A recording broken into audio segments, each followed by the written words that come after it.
নমস্কার, সবাই কেমন আছো? শীতকালে দুধ পুলির পিঠে সবার খুব ভালো লাগে, তাই আমরাও একটু বানানোর চেষ্টা করেছি।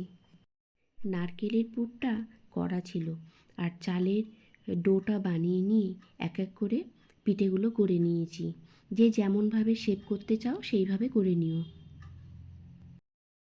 বেশ কিছুটা পিঠেগুলো বানিয়ে নিয়েছি। এবার দুধটা দেখি হয়েছে কতটা।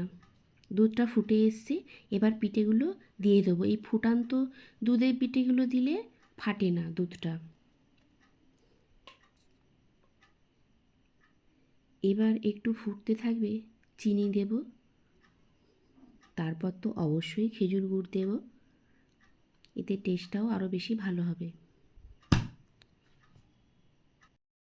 তোমরা কেমনভাবে বানালে অবশ্যই কমেন্টে জানাবে, আর ভালো লাগলে অবশ্যই লাইক করো।